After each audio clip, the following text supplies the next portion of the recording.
여러분, 예수님께서 오병이어의 기적을 사람들에게 보여주신 이유가 무엇이었습니까?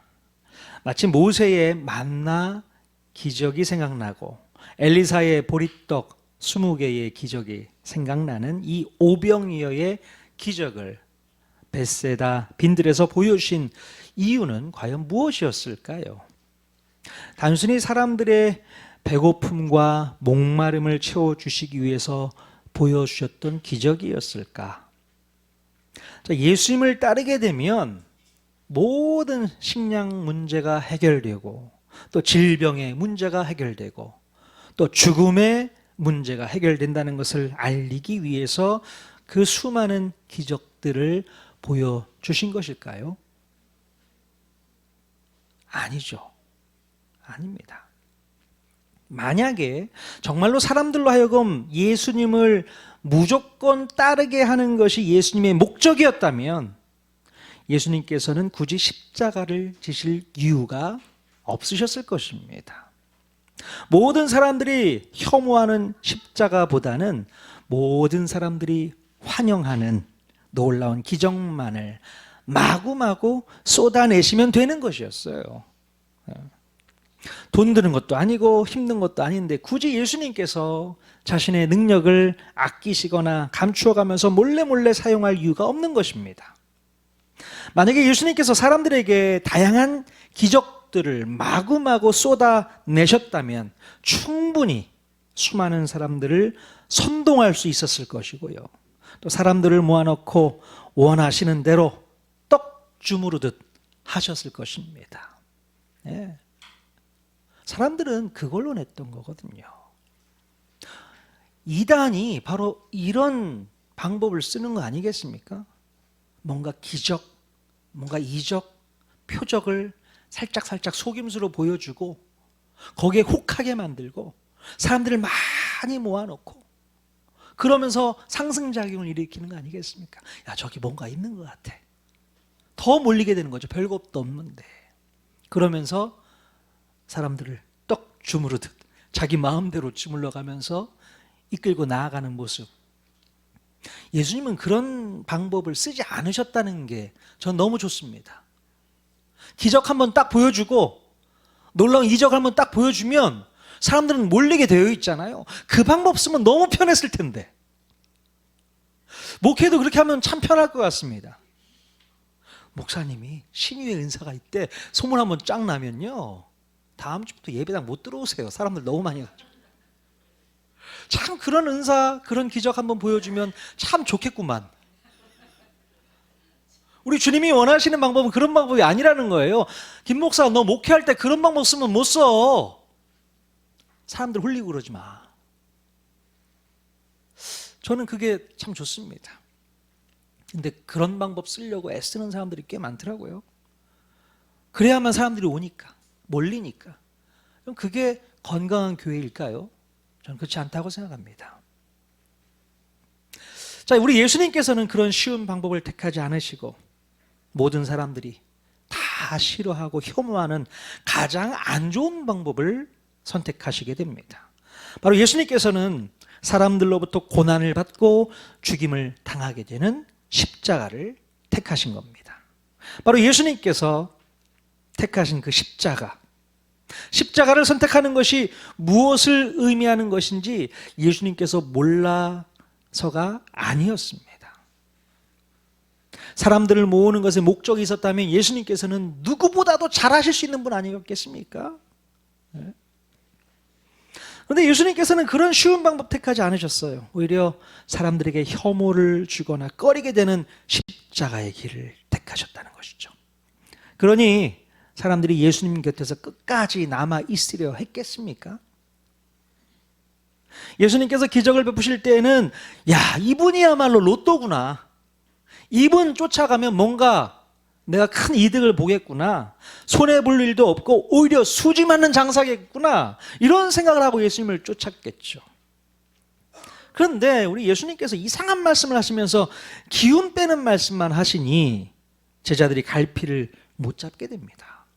자, 누가복음 9장 22절 말씀 같이 한번 읽겠습니다. 시작. 이르시되 인자가 많은 고난을 받고 장로들과 대제사장들과 서기관들에게 버림받아 죽임을 당하고 제3일에 살아나야 하리라 하시고. 네, 예수님께서요 무슨 얘기를 하시냐면 많은 고난을 받고 버림도 받고 죽임을 당하고 제3일에 살아나신다는 이상한 말씀을 하시니까 제자들이 듣기에는 불편하기 짝이 없었습니다. 예, 불편하죠. 아니 왜 예수님 그런 얘기를 하시지? 좋은 얘기도 많이 있는데 왜 저런 얘기를 하실까? 여러분, 예수님을 따르던 제자들과 무리들이 간절히 듣고 싶었던 말씀은 어떤 말씀이셨을까요? 어떤 말씀을 듣고 싶었을까? 얘들아 걱정하지 마. 내가 너희들 먹을 거 책임져 줄게. 오병이어 기적 기억하잖아. 야, 보리떡 5개, 물고기 2마리로 10,000명 이상을 먹일 수 있어. 내가 그런 사람이야. 죽은 사람도 살려내잖아. 병든 자 까짓 거 못 고쳐낼 게 뭐가 있겠어. 그러니 걱정하지 말고 나 따라와. 내가 너희들 좋은 자리 마련해 놓을게. 야, 이참에 우리 독립 한번 해보자. 저 로마 제국 꺾고 독립하자. 그런 얘기를 예수님을 통해서 듣고 싶었다는 얘기입니다. 제자들은. 근데 예수님께서 그런 얘기를 안 하세요. 괜히 이상한 말씀을 하시고 고난을 받게 된다는 둥, 뭐 죽임을 당하게 될 거라는 둥, 괜히 마음이 불안해지고 불편하잖아요. 그럼 지난주에 예수님께서는 벳세다 빈들에서 오병이어의 기적으로 수많은 사람들을 먹이셨습니다. 그렇죠? 사람들이 예수님을 왕으로 삼으려고 했던 거예요. 바로 그 움직임을 포착하시고 예수님께서 그 자리를 피하시게 됩니다. 그리고 그 이후에 가버나움에 돌아와서 그때의 일과 관련된 생명의 떡 설교 말씀을 제자들에게 들려주셨는데 그 내용이 바로 요한복음에 기록되어 있습니다. 우리 요한복음 6장 35절 말씀 같이 읽겠습니다. 시작. 예수께서 이르시되 나는 생명의 떡이니 내가 오는 자는 결코 줄이지 아니할 터이요 나를 믿는 자는 영원히 목마르지 아니하리라. 네, 예수님의 말씀의 요지는 바로 이겁니다. 예수님 자신이 생명의 떡이니 그 떡을 먹어야만 배고프지 않고 영생하게 될 것이라는 말씀을 하시게 됩니다. 심지어 예수님 자신의 살과 피를 먹어야 생명을 얻을 수 있다는 말씀까지 하셨습니다. 자, 요한복음 6장 55절 같이 한번 보세요. 같이 읽겠습니다. 시작. 내 살은 참된 양식이요 내 피는 참된 음료로다. 이게 무슨 소리입니까? 살과 피를 먹어야 된다는 얘기인가? 도대체가 이해할 수 없는 말씀들을 하시니 예수님의 말씀을 듣던 무리들이 수근수근거리면서 뭐라고 얘기합니까? 야, 이 말씀 참 어렵도다. 누가 들을 수 있겠는가? 요한복음에 이렇게 기록하고 있어요. 그러면서 하나 둘씩 예수님을 등지고 그 자리를 떠나갔던 것 같습니다. 야, 나 못 듣겠다. 이게 무슨 말인 거야? 이해가 안 돼. 자, 그런 분위기를 눈치채신 예수님께서는 12 제자들을 향해 뭐라고 말씀하셨을까요? 자, 요한복음 6장 67절 말씀 또 읽겠습니다. 시작. 예수께서 12 제자에게 이르시되 너희도 가려느냐? 네, 너희도 가려느냐? 너희도 똑같이 가려느냐? 예수님의 말씀을 듣던 사람들은 그들의 예상과는 달리 예수님께서 당신의 살과 피를 먹고 마셔야 한다는 둥 이해하기 힘든 말씀을 계속 하시니까 더 이상 그 자리에 남아 있을 수 없었던 것입니다. 만약에 여러분들이 그 자리에 있었다면, 이런 설교 말씀을 들었다면 여러분들은 어떻게 하셨겠어요? 어떻게 하셨겠습니까? 내 살을 먹어야 되고 내 피를 마셔야 돼. 뭐야? 식인종이야? 이단이야? 무슨 신종 이단 사이비인가? 이런 생각 안 하셨겠습니까? 처음 예수님의 말씀을 듣는 그들의 마음 가운데는 도무지 이해할 수 없는 말씀 때문에 하나 둘씩 예수님을 떠나가게 됐고, 예수님께서 그 모습을 보시니까 제자들에게 너희들도 갈 거니?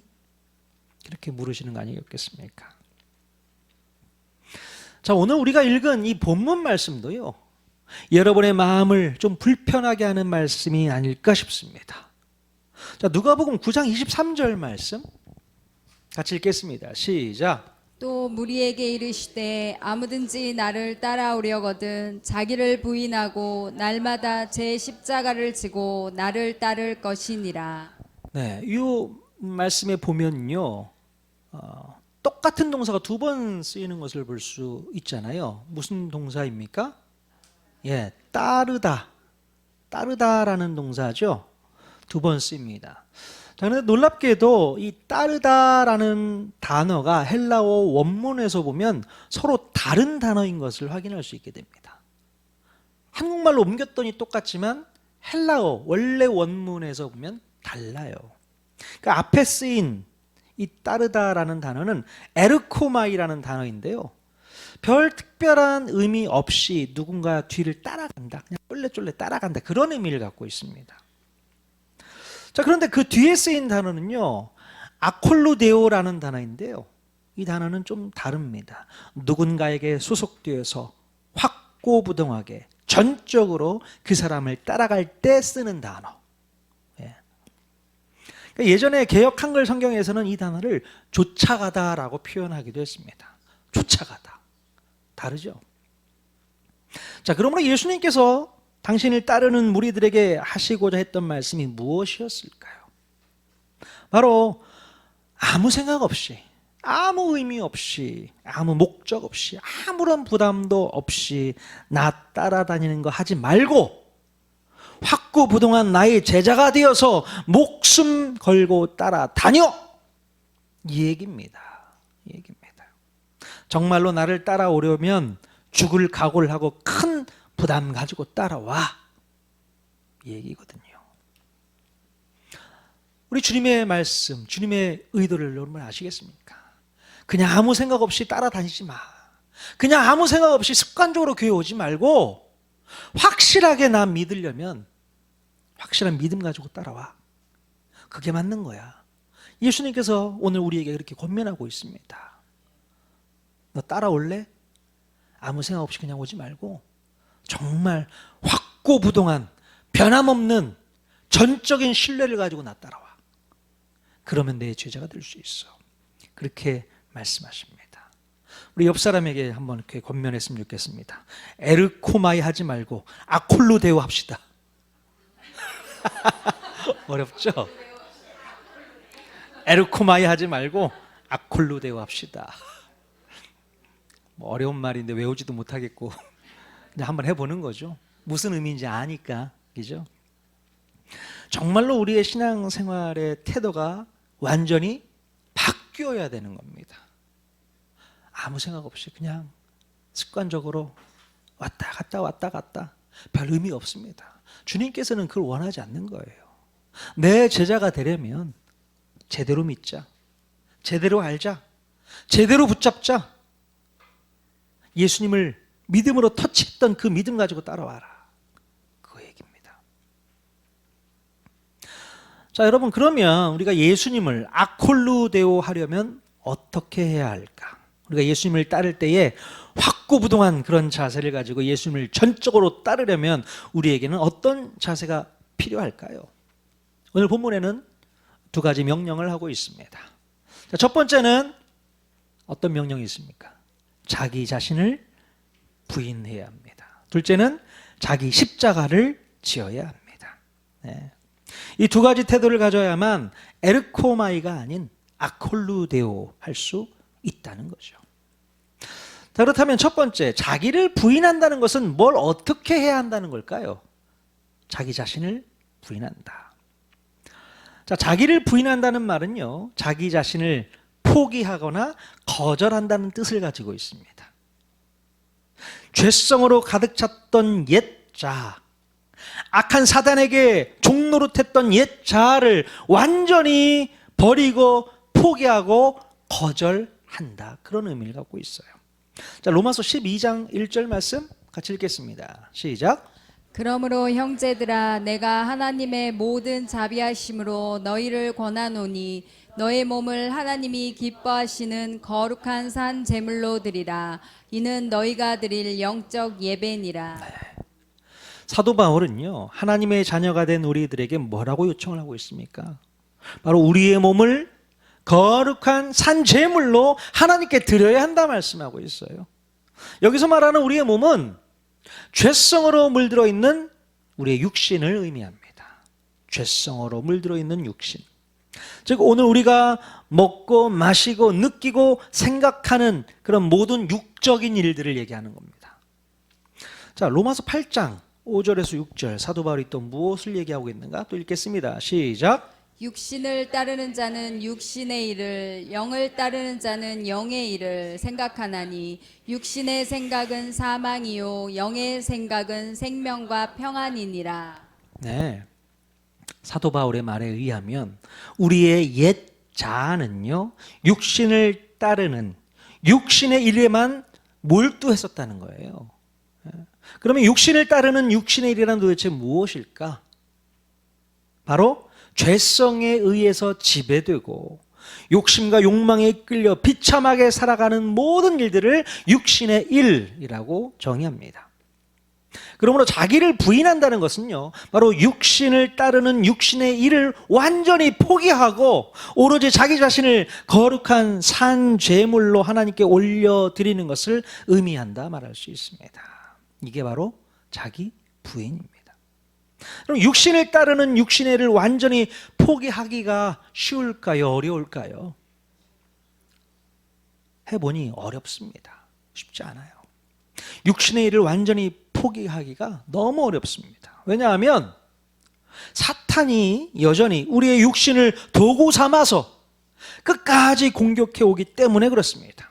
지난주에 말씀드렸듯이 사탄은요, 우리의 육신의 일에 엄청난 두려움을 주거나 아니면 육신의 쾌락을 맛보게 하면서 끊임없이 욕심과 탐욕으로 유혹하기 때문에 그렇습니다.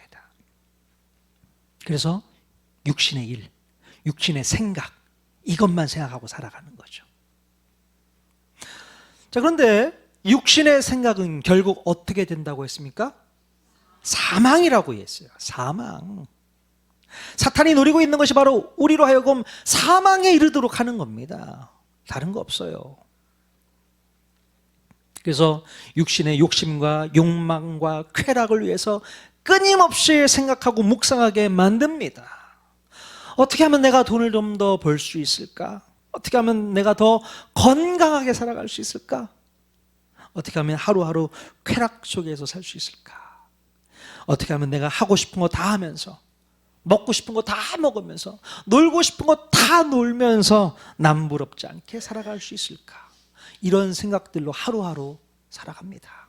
다른 생각하지 않아요. 육신의 일, 육신의 생각, 이 생각만 하면서 살게 만들어버렸어요. 사단이 또 그것을 조장합니다. 야, 남들 봐봐. 남들은 저렇게 살아. 너도 저렇게 살아야 되는 거 아니야? 언제까지 그 모양 그 꼴로 살 거야? 그래서 노예를 만들어버려요. 돈의 노예.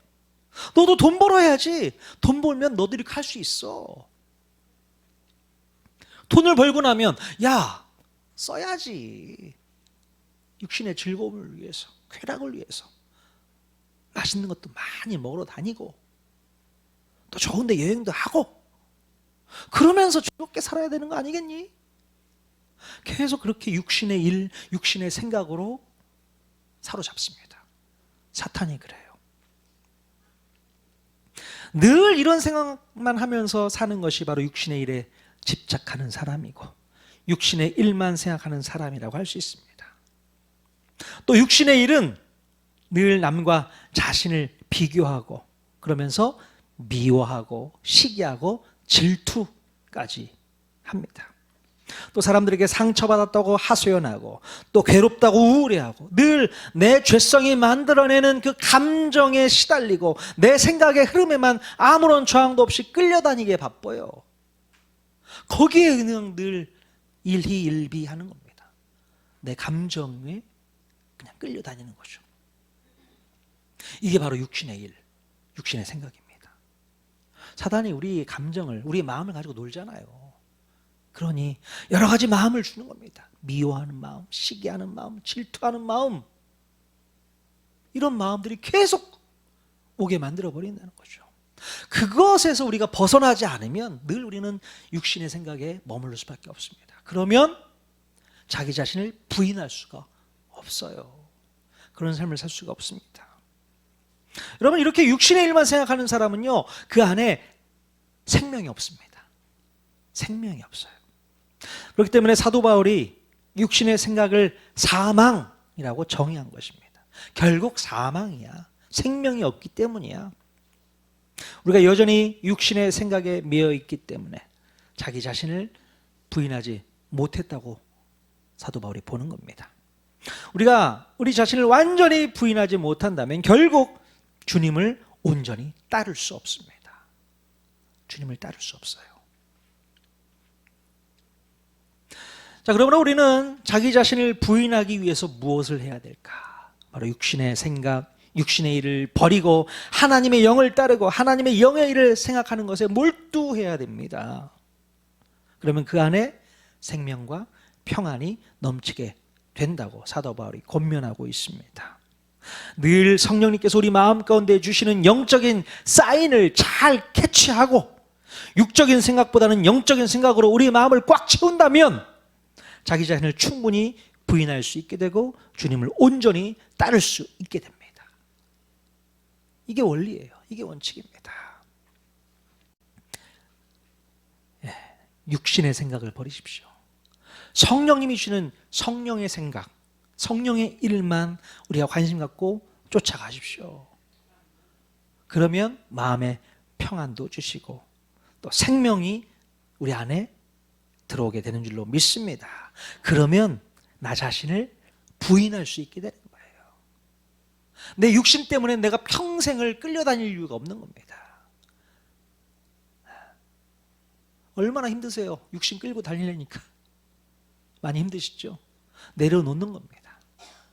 물론 우리가 육신을 떠나서는 살 수 없죠.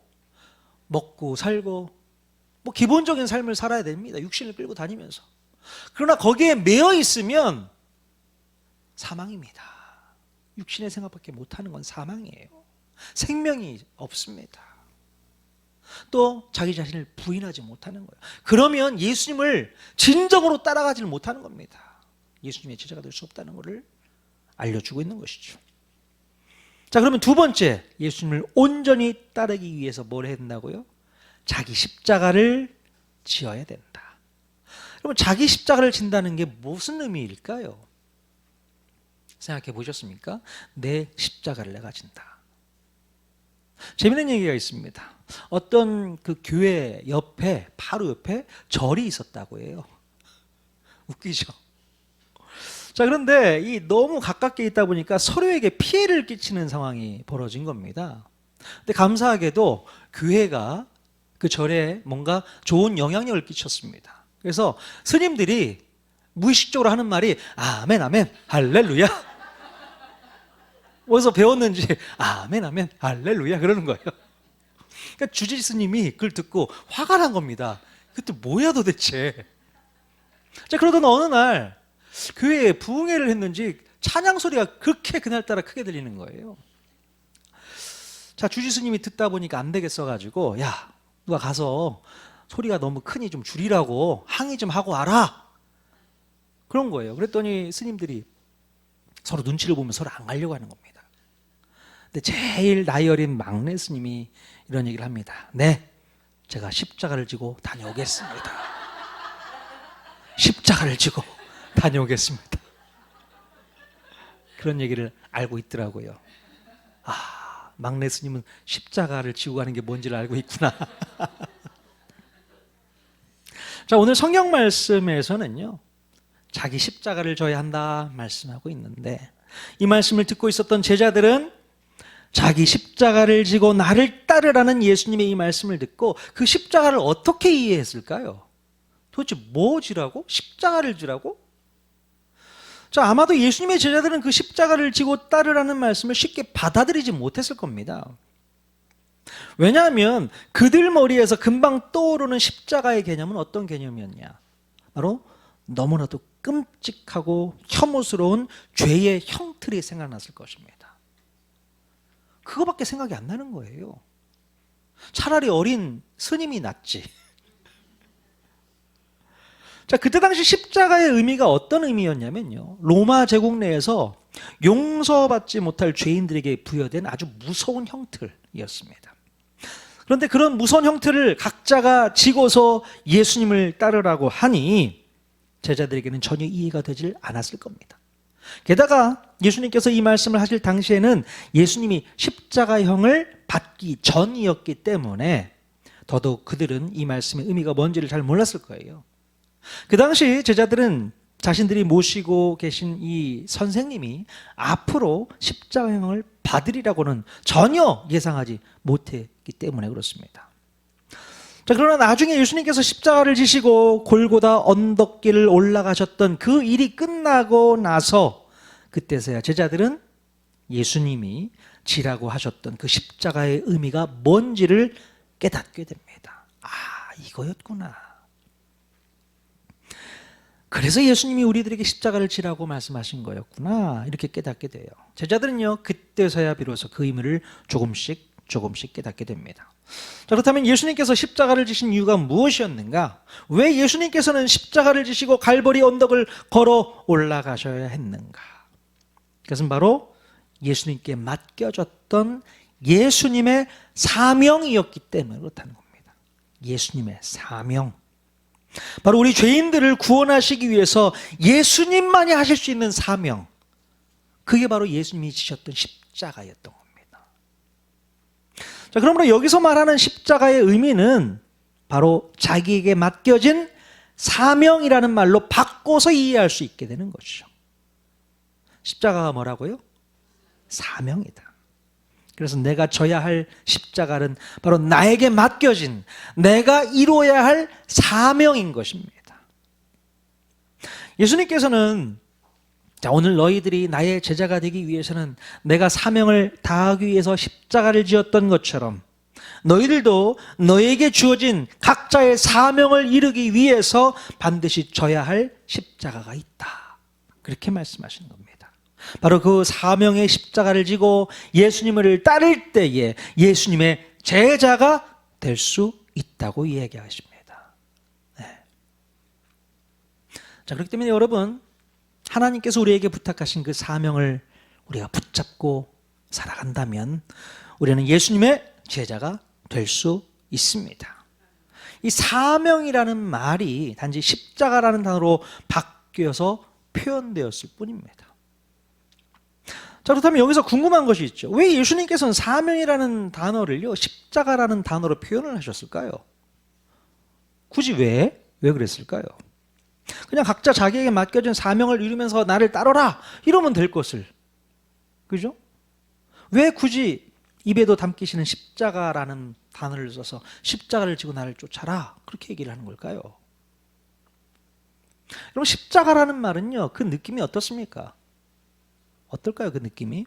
보통 우리가 느끼는 십자가는 그냥 친근하고 친숙한 그런 의미로 생각할 수 있습니다.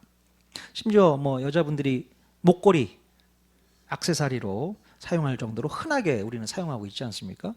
자, 그러나 그때 당시 사람들에게는 아주 혐오스러움의 대표적인 상징이 바로 십자가 형틀이었어요. 아니, 저 혐오스러운 십자가를 어떻게 메고 다녀? 말도 안 되지.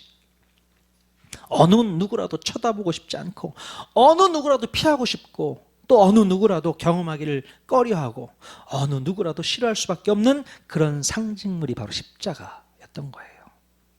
어쩌면 예수님께서 우리에게 말씀하고 싶어 하셨던 그 정확한 의미가 바로 이것이었던 것이 아닐까 싶습니다. 바로 세상 사람들의 눈으로 볼 때에 누구라도 꺼려하는 것, 또 완전하게 미치지 않고서는 지고 갈 수 없는 것, 정상적인 사람이라면 절대로 경험할 수 없는 혐오스러운 일, 바로 이것을 표현하고 싶으셔서 십자가라는 상징물을 끌어오신 것이 아닌가 싶습니다. 십자가. 고린도전서 1장 18절에서도 사도 바울은 십자가를 뭐라고 표현하고 있는가 보시면요, 십자가의 도가 세상 사람들에게는 뭐라고요? 미련한 것, 미련한 것이라고 말한 것과 맥락이 비슷한 것 같습니다. 미련한 거예요. 십자가는 미련한 겁니다. 십자가를 지고 예수님을 따르는 일은 정말 정말로 미련한 일이라는 것을 강조하기 위한 표현이 아니었을까 생각이 듭니다. 얼마나 미련한 일입니까? 십자가를 진다는 게. 바로 우리가 이렇게 세상 사람들이 볼 때에 이런 미련한 일을 하지 않고서는 예수님의 제자가 될 수 없다라는 얘기입니다. 예전에 구약 성경에서도 그 미련한 일을 했던 사람이 있었습니다. 십자가를 지었던 사람. 흔한 예 중에 노아가 자기의 그 십자가를 지었던 것 같습니다. 노아의 십자가는 뭐였습니까? 방주를 만드는 거였어요. 정말 미련한 짓이었습니다. 아니 무슨 비가 그렇게 많이 온다고 저렇게 크게 방주를 짓냐. 그것도 150년 동안 많은 사람들이 지나가면서 욕했을 겁니다. 너 뭐 하는 거냐. 근데 꿋꿋하게 그 십자가를 지고 노아가 그 어려운 시간들을 잘 견디는 것을 볼 수 있습니다. 오늘 우리 그리스도인들에게 주신 십자가가 분명히 있는 줄로 믿습니다. 그 십자가가요, 세상 사람 볼 때는 혐오스럽습니다. 뭐 하는 거니? 이해가 되질 않습니다.